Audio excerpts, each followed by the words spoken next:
mga bata, no?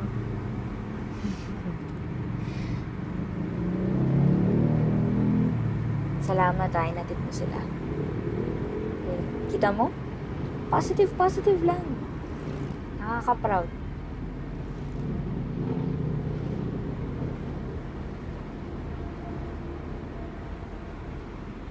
You think? Oo naman! Minsan, yun lang naman talaga yung kailangan natin eh. Para magsimula tayong mag-heal. May mag-sorry sa atin. At umamin ng kasalanan nila.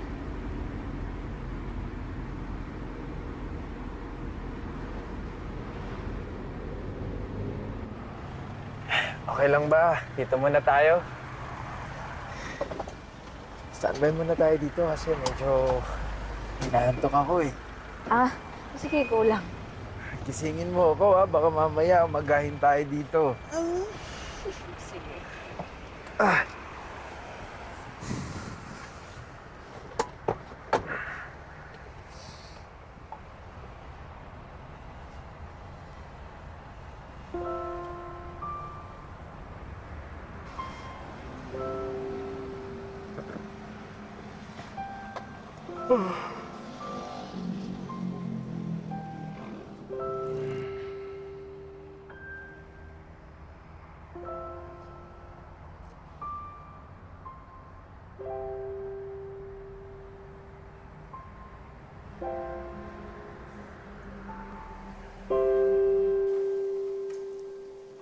Sorry pa.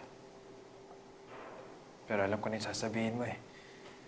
Pagagalit ka na naman sa akin because I went against your orders. Nade-disappoint na naman kita. Hindi na naman ako nag-isip. Sana naging responsable na lang ako tulad ni Katie. You think I was going to say that? Hindi mo naisip na anak kita. Na-concern ako sa nangyayari sa'yo.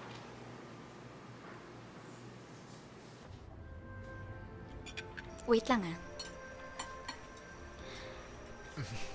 Oh, Ba? May surprise ka sa akin?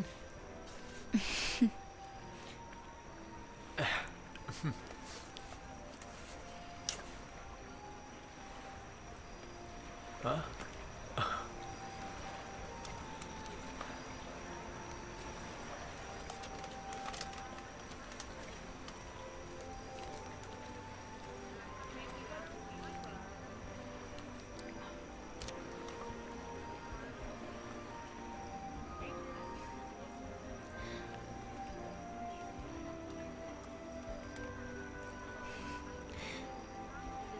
tama naman si Katie, 'di ba? Ang importante, naging masaya siya. Lahat ng gusto niyang gawin, nagawa niya. Yeah.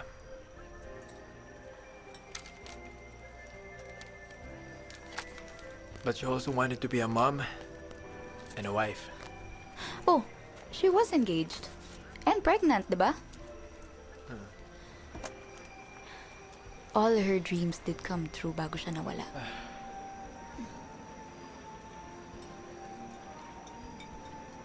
Oh, ba't ikaw naman yung nalungkot? Ha? Hindi ako sanay makitang ganyan yung mukha mo. Feeling ko kasi,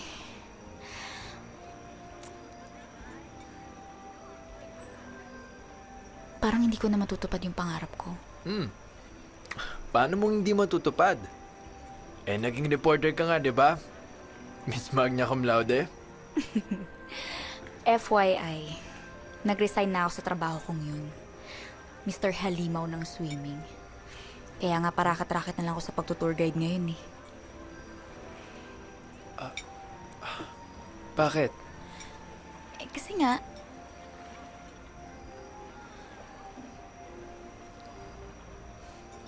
kasi may mas importanteng bagay kaysa sa trabaho. Erika,